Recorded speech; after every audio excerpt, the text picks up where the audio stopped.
So brothers and sisters, we are still in our preaching series. God's work, my work, and then ang ato ang leading topic is the rising of a leader.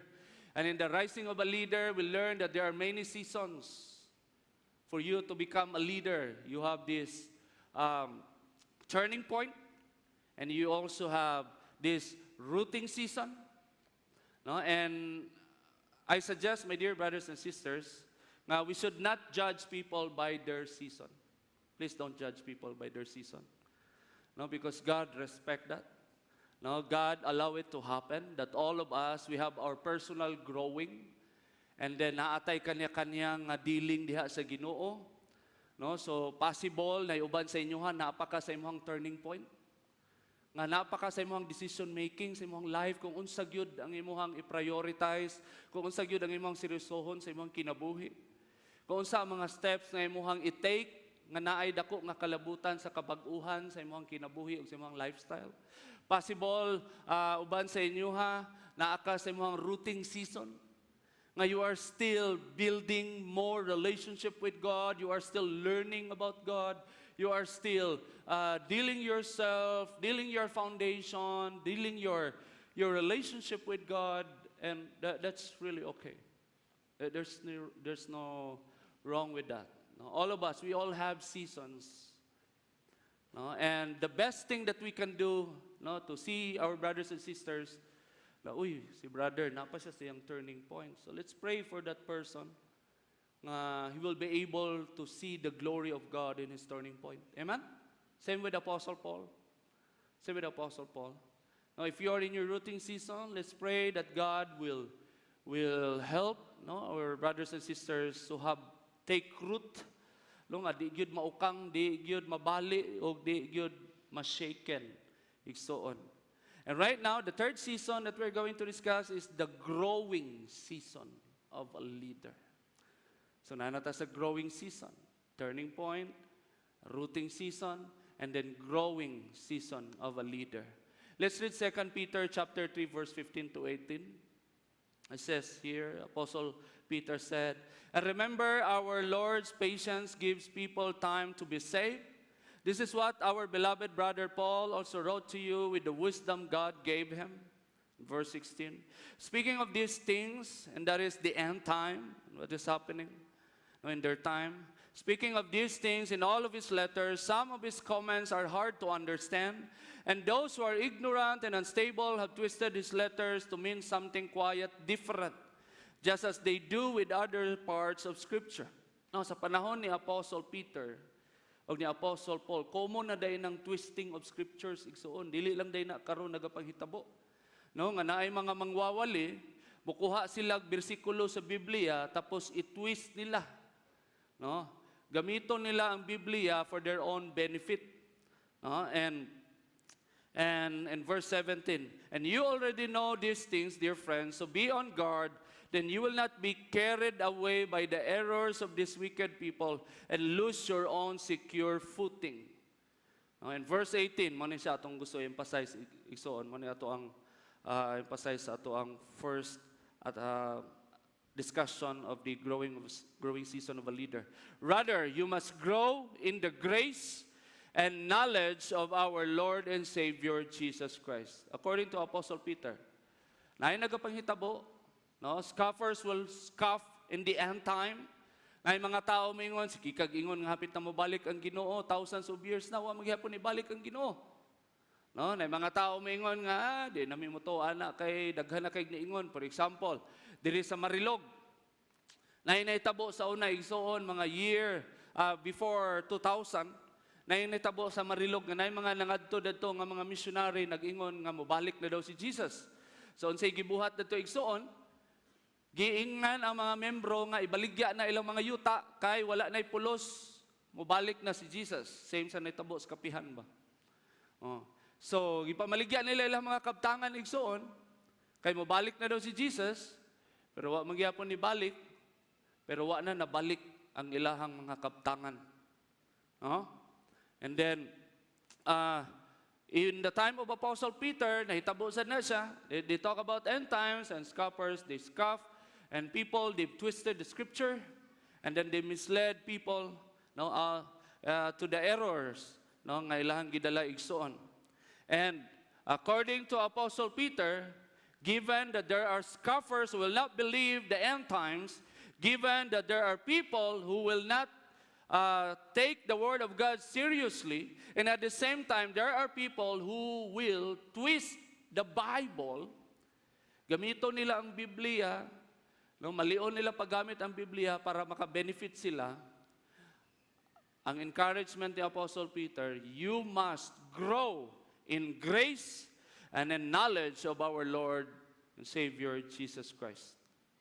So we will talk about first lesson under this season is 3 powerful ways to make you grow in grace. Muna siya ito ang isgutan igsoon.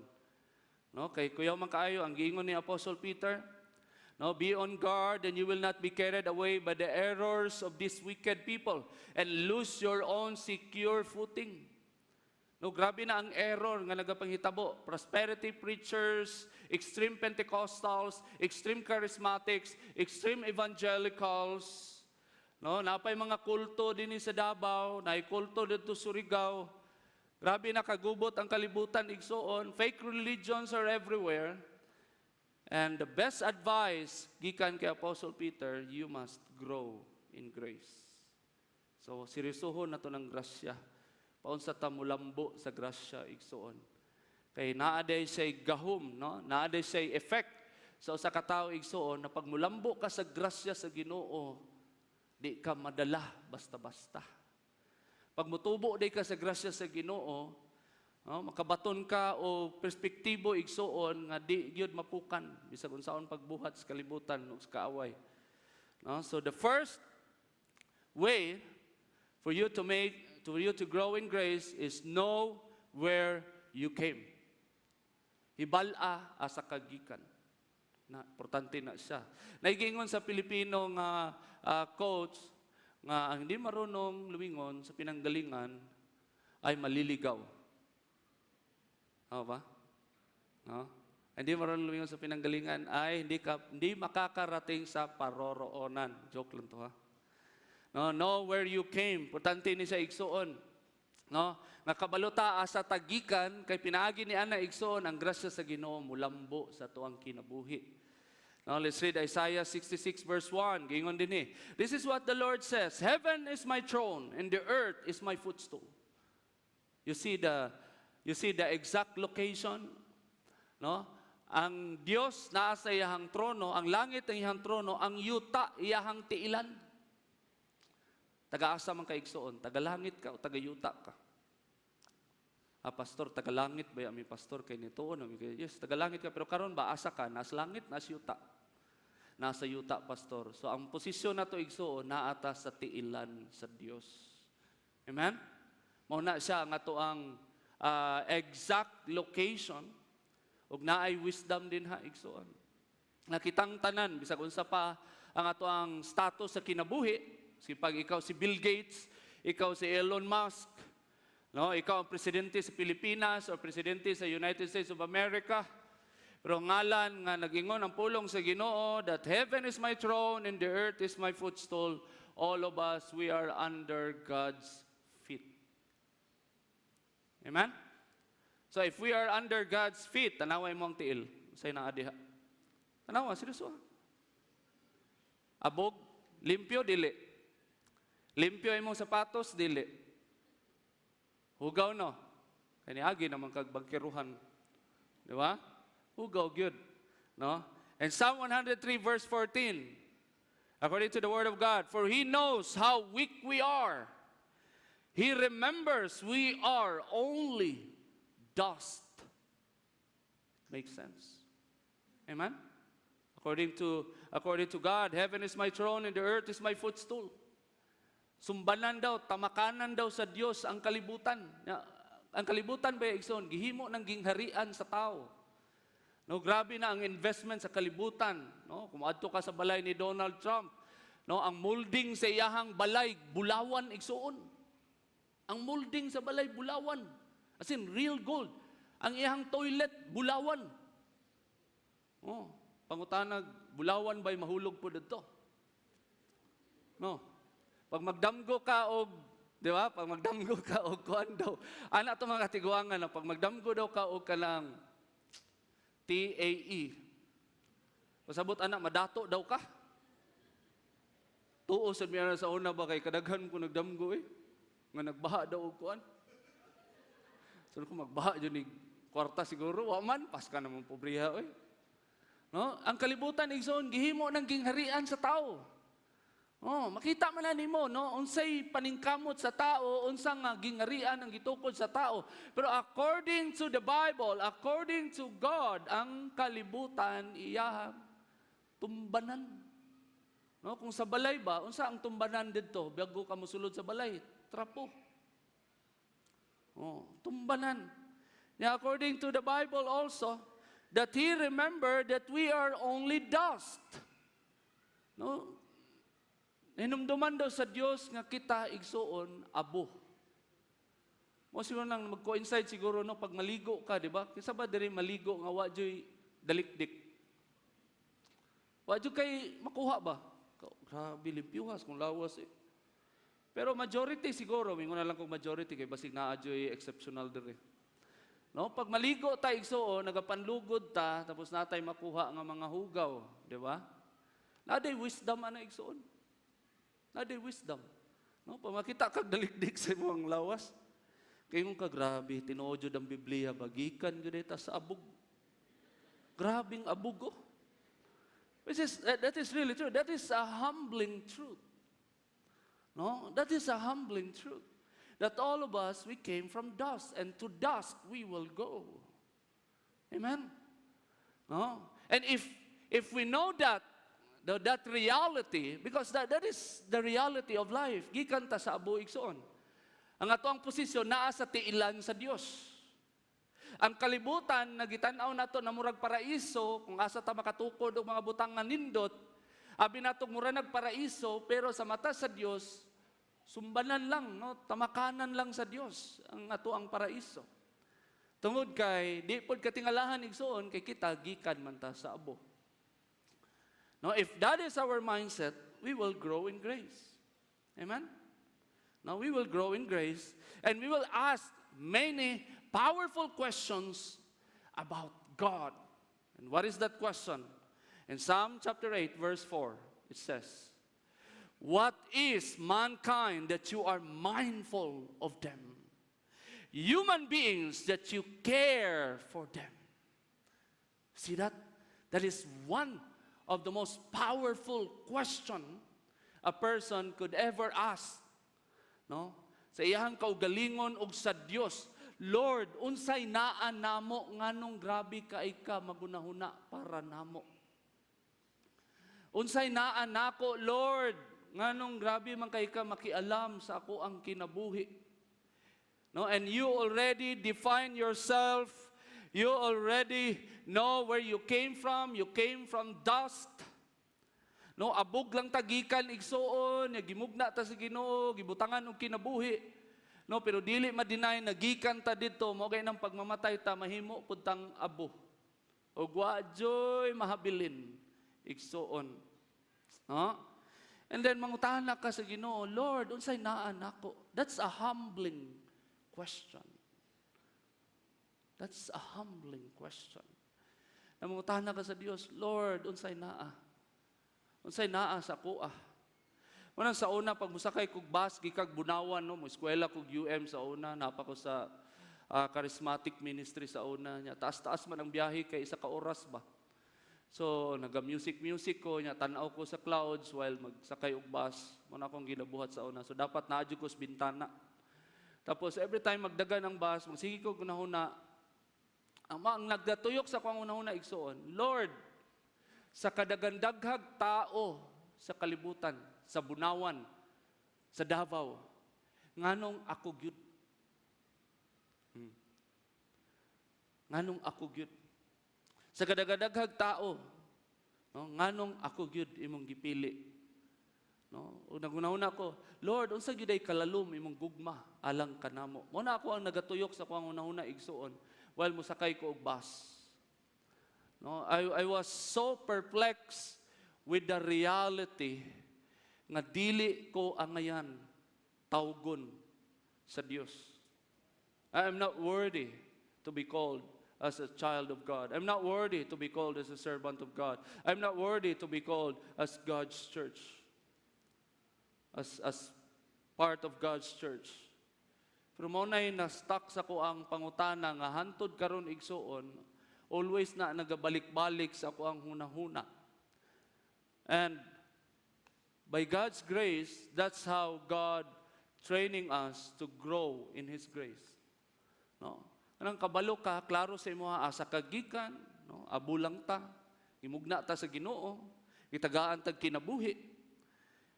And then, naay mga tao sa kalibutan nga grabe kay sila nanghambog sa ilahang kayamanan, grabe kay sila nanghambog sa ilahang status sa kinabuhi, grabe kay sila nanghambog sa ilahang unsay naa sila, pero di nila ma-deny, masimpag unsa sila kadato, masimpag unsa sila ka-powerful, no?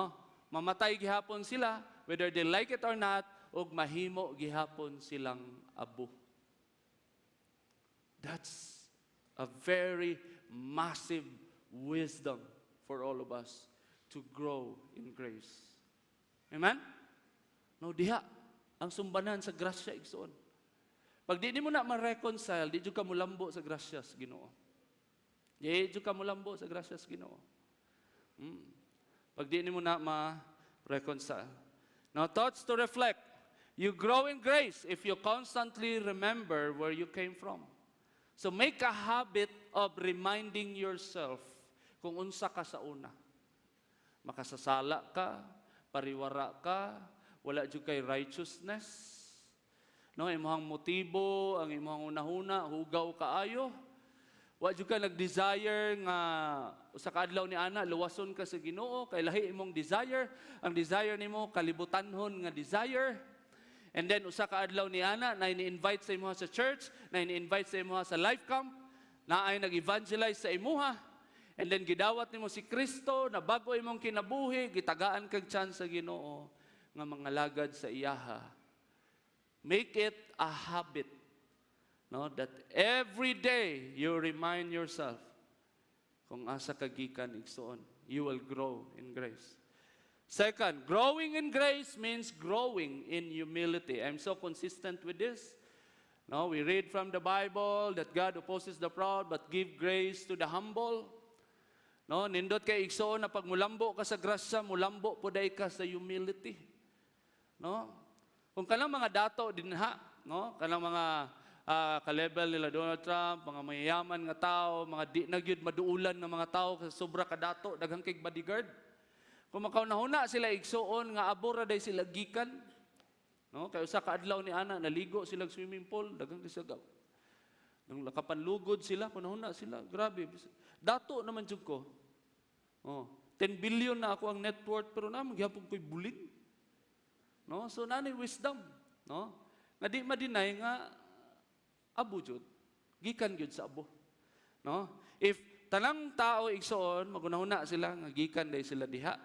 Sumulambo sila sa grasya o mahimo silang humble. Oh, tinuod na siya. Growing in grace means growing in humility. No?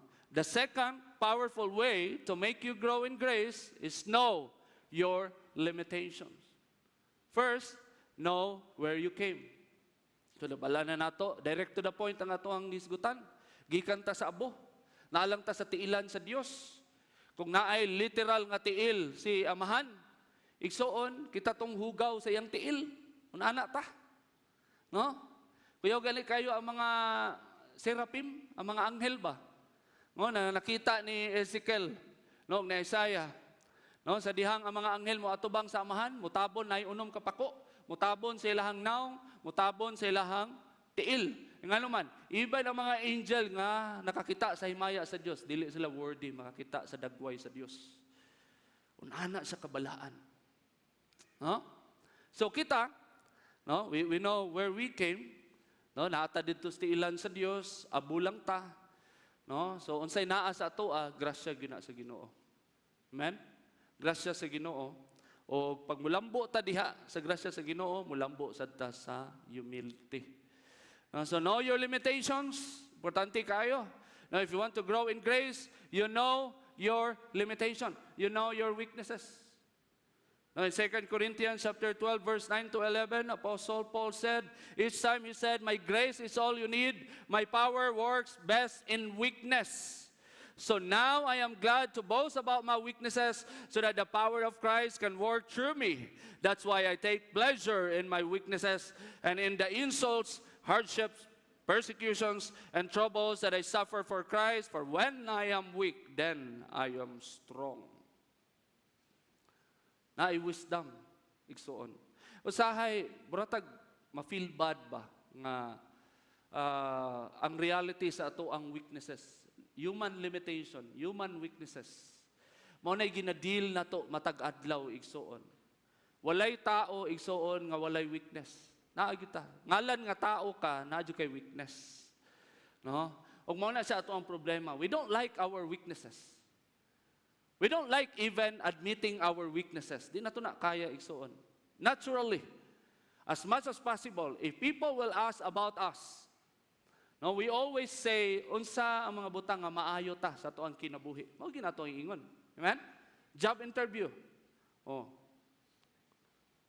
Unsa ang mga butang nga kaya nimo buhaton para maka-benefit ang company. So show jud ka nga nani ako ang ginabuhat, skillful ko pag-abot dinhi, ana. Pero mo apil ka, mo eskwela ka or mga apply ka sa Davao Christian, lahi ang job interview dito. Lahi. Pangutanon kanila, daghang pangutana pa bright. Kasi naka-appeal, naka-atog Davao Christian. No, pa bright ang mga pangutana, bright kayo. Paghuman ang last interview dito sa director, kabalo ka unsay pangutana sa director, what is your weakness? Basta lagi. What is your weakness? Mo nay pangutana sa director sa Davao Christian. Dito kay kuyaw ang ilahang principle igsoon. If you are humble enough to admit that you have this weakness, it means you are teachable. It means that you are open to be trained and you are open to progress. Kayo. Davao Christian, ha? Katawa kayo kay katong kailan ako isa. What is your weakness? Pareha may pangutana ba? So, honest ba ko sa director? O, dyan akong weakness, ana. Tapos sa isa, what is your weakness? Asa? A witness na ako, late comer, jud kay ko. Ano siya? Honest po siya, late comer, jud kay siya. No? And then nagrasyahan, gidawat siya. Gidawat siya. Kay ang point dadto, nag-gets ako nga una na ang pangutana. Ang point day suon, if open ka, no? Nga naa kay weakness diha nga area, makita nila sa imuha nga humble ka. Willing ka makatuon.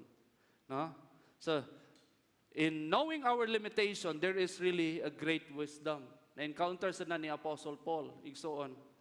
No? According to him, every time nga naa siya'y limitation, physical limitation, mao ni ginaingon ni Kristo sa iya, my grace is all you need, my power works best in weaknesses. No? Every time na maabot si Apostle Paul sa punto siyang kinabuhi, nga namingon na siya nga, Lord, dili na nako kaya. Ginoo, dili na nako kaya. Pero every time iingon na ni Apostle Paul, ang reply sa Ginoo, my grace is sufficient, my power is made perfect in weakness. What a humbling statement. No? What a humbling statement. And so the mindset of Apostle Paul, nagkaroon ng turning point. Igsuon. Kaya naala man day ang principle, sa gingharian sa Dios, dili man day siya kanang pundok sa mga tao nga kuyaw. Ang gingharian sa Dios, dili man day siya pundok sa mga tao nga mga bagtikan. No? Ang gingharian sa Dios, igsoon, is a mixture of imperfect people. The kingdom of God, the church of God, is a mix of imperfect individuals who are still dealing with their imperfection. And every time you admit that you are not perfect, you have this limitation, you have these weaknesses, and then the reply of Jesus to you, my grace is sufficient, my power is made perfect in weakness. What does that mean? That's an assurance nga ang grasya sa Ginoo igsoon is all you need. The grace of God has the power to change your weaknesses into strength. Amen? That's the grace of God. No, that's the grace of God. Walang walay makaingon dinhi sa atoa nga di na ko musimba kay imperfect kay ako ang kinabuhi. Dili ko musimba pastor kay wala pariwara na kaayo ko. Wala na diya'y luna ang grasya sa Ginoo. Di ka kaingon ni ana. Kaya according to the Bible, no, according to Jesus, my grace is all you need. My power works best in weakness. And if you admit that that is your weakness, for example, ang imong weakness kay backsliding ka, nagatukar ka, kada November, mao dyan ang ting backslide nimo. Ambot unsay naa sa November? Halloween? Na may mga unana nga mga tao. Malang, ningon ko kanina, don't judge people by their season. Don't judge them. Kaya naay mga tao nga seasonal, makafeel sila, gusto sila mo disappear. Yes. That is a weakness. And if you will admit that to God, Lord, this is my weakness. I hate it. I hate it. Give me grace, Lord. Give me grace. Empower me to overcome this weakness. And you know what? Same reply ang ihatag sa Ginoo sa imo kung sa iyang ihatag ni Apostle Paul. My grace is sufficient. My power is made perfect in weakness. Amen? Una ningon si Apostle Paul, for when I am weak, then I am strong. You know what? According sa mga theologians, only in Christian religion where we use our weakness as an opportunity to become strong. Only in Christianity. Only in Christianity. Kaya sa ubang relihiyon, igsoon, ang weakness na. Ginadiscard yun na nila. Wala di glory sa weakness. Wala di glory sa human limitation. Pero in Christianity, naay glory sa unsa ka kamaayo, naay glory sa unsay kaya nimong mabuhat para sa Ginoo, ug naa say glory sa imuhang weakness. Kuyaw kayo igsoon. Whether in the time that you are so strong and the time that you are so weak, God can still be glorified. Amen? Because God is gracious. And His grace has the power to turn that weakness into glory. Amen? Mo man na. Mo kay nang ma-change ta, di ba? Mabago ta. Thoughts to reflect. Acknowledging your weaknesses is the gateway for grace to come in. Acknowledging your weaknesses is the gateway for grace to come in.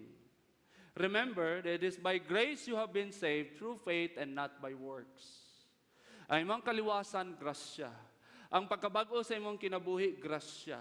Ang nakarealize ka sa imong mga kasaypanan, grasya. Ang nilambo ka diha sa Espiritu, grasya. So do not underestimate the grace of God.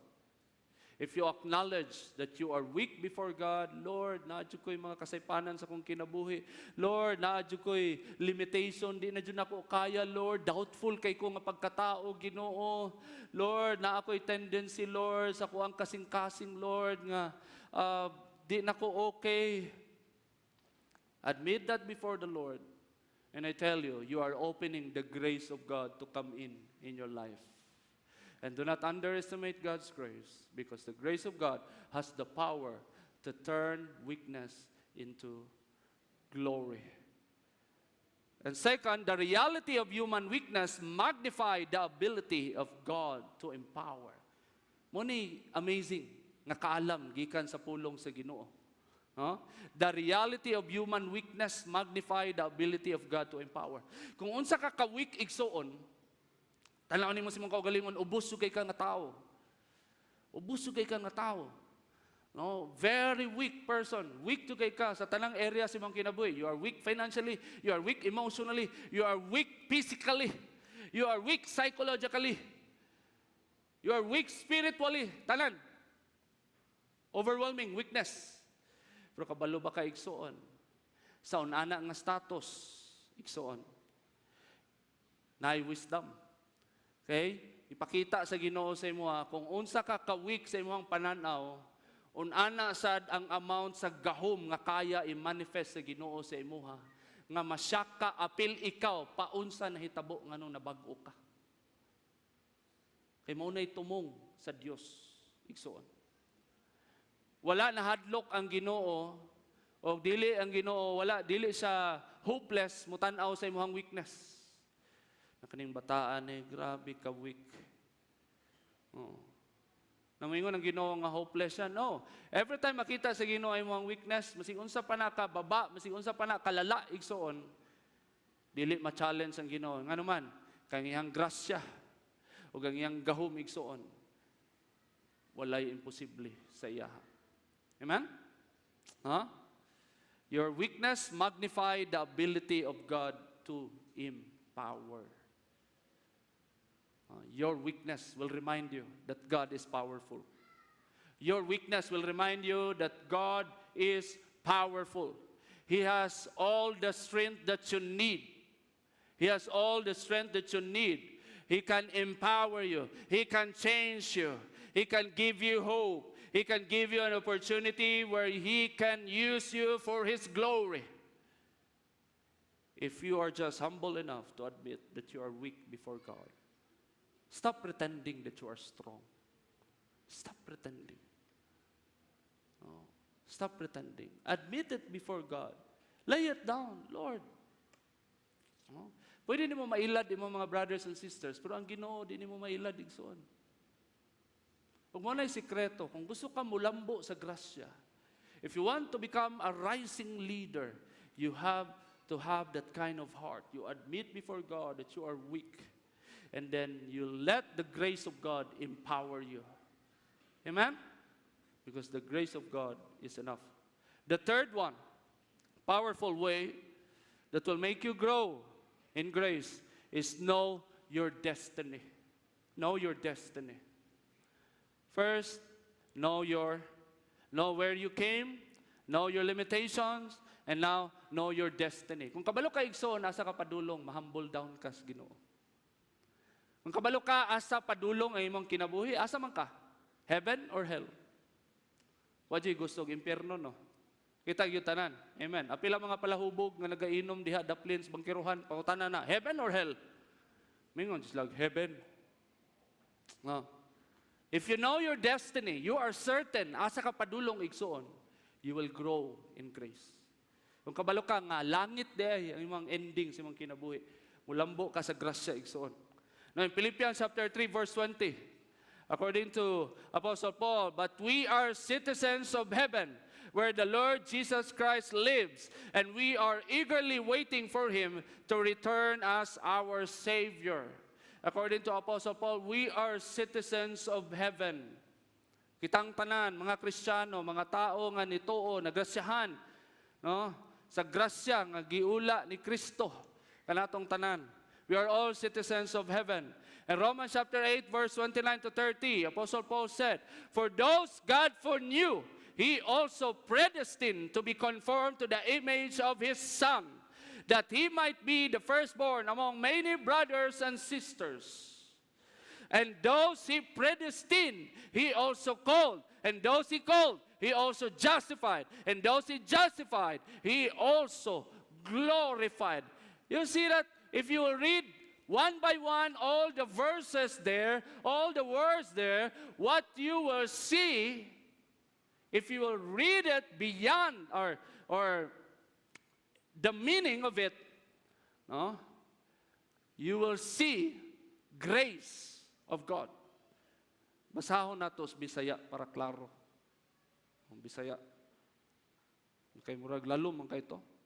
Predestined, called, justified, glorified. So basahon natong Bisaya. Ang sagingon sa Bisaya, verse 29. Kadtong gipili ng daan sa Dios, gilain niya aron mahisama sa iyang anak. Aron ang iyang anak mahimong kamagulangan sa daghang mga magsuon. Nagsugod igsoon, kadtong gipili ng daan sa Dios. That's grace. Gipili na daan. Wa pa kayo nabuhat sa imong kaugalingon. Wala pa kay nabuhat nga tama sa imong kaugalingon. Wala pa ka nituo kang Kristo. Wala pa ka naghinulsol, igsuon, gipili na kang daan. Una na kalalom ang grasya sa Ginoo. Gilain niya aron mahisama sa iyang anak. Gipili ka sa Ginoo, wala pa ka kaila sa iyaha. Sa diyang gipili ka sa Ginoo, wala pa kaila sa iyaha, tapos nakaila na ka kang Kristo, gidawat nimo si Kristo imong personal nga manluluwas. Ang tumong sa Ginoo sa imong kinabuhi, gilain niya aron mahisama sa iyang anak. Gilain ka, kaya ang purpose sa Ginoo, himuon ka nga susama ni Kristo. That's another grace. Amen? We cannot follow Jesus perfectly. Jesus is perfect. We are not perfect. We are just human. But according to the Word of God, gilain ta niya, aron mahisama ta sa iyang anak. And verse 30, busa, gitawag sa Dios katong iya ng gilain. Wala lamang niya tawaga sila, kundili gihimo usab niyang matarong o gipaambit sa iyang himaya. It's very clear, my dear brothers and sisters, na tanang panghitabo sa imong kinabuhi, gikan sa gi-evangelize ka, gikan sa naghinulsol ka, gikan sa niluhod ka sa tiilan ni Kristo, gikan sa nakahilak ka tungod kay makasasala ka, gikan sa nakadawat ka sa kapasayloan sa Ginoo, gikan sa pagbag-o sa imuha, pagtudlo sa imuha unsay dapat nimong buhaton ug unsa mga butang nga dili na nimo buhaton kay Kristiyano na ka, tanang pagkadamag nimo ug pagbangon nimo sa imong kinabuhi igsoon, nagpatong sa grasya sa Dios. Tanang nahitabo sa imong kinabuhi. Bisag unsa pa na ka ngit-ngit, bisag unsa pa na ka grabe igsoon, nagpatong na sa grasya sa Dios. Gialaw na sa Ginoo nga mahitabo sa imong kinabuhi igsoon. Kay ang tumong niya sa imong kinabuhi, that you will conform to the image of His Son, Jesus Christ. Nga mahimo kang susama ni Kristo igsoon. Munang wala nahadlok ang Ginoo kung naa kay weakness. Wala nahadlok ang Ginoo kung unsa ka ka-imperfect. Wala nahadlok ang Ginoo kung unsa ka ka-immoral. Unsa imong mga binuhatan sa una, mga butang nga dili makaog iro, mga batasan nga dili makaog iro. Unsa nimo na pag-describe imong kaugalingon. Wala nahadlok ang Ginoo niya na igsoon. As long as you are in the grace of God, as long as you are in the grace of God, and as long as you know your destiny, langit to ni, langit to ni. Sa sugod pa lang, mayong ka, Lord, gusto ko mahilangit. Ang Ginoo sa nagpili sa mga mahilangit ka. So buhaton tanan sa Dios ang pwede niyang buhaton sa imuha. Tanan, i-allow niya mahitabo sa imong kinabuhi. Kaya gusto niya ang mahimong result, masusama ka kang Kristo. So nag-coincide na tanan igsoon. Tanang kapakyasan, tanang kadaugan, tanang panghitabo sa imong kinabuhi, nag-coincide na. Nagtuyok lang data sa grasya sa Ginoo. No? Nagtuyok lang day tanan igsoon. Gialaw sa Ginoo, nganong wala makapadamguha katong nakasala ka before ka nakasala? Anong wala makapadamguha? Gialaw sa Ginoo, no? Nga mabutang ka diha nga situation based sa imong choice. No? Pero wala nahadlok ang Ginoo, nganuman, tungod kay nagpatong ka sa iyang grasya. Siya'y nakabalo, paunsa ka niya mabago. Siya'y nakabalo, unsaon niya pag-restore ang imong kinabuhi. Siya'y nakabalo, unsaon ka niya pag-change na masusama ka sa iyang anak na si Jesucristo. Amen? Thoughts to reflect. Knowing where you are heading keeps you from falling away. Kung kabalo ka nga langit di imong kapadulngan igsoon, mawad-an ka gana.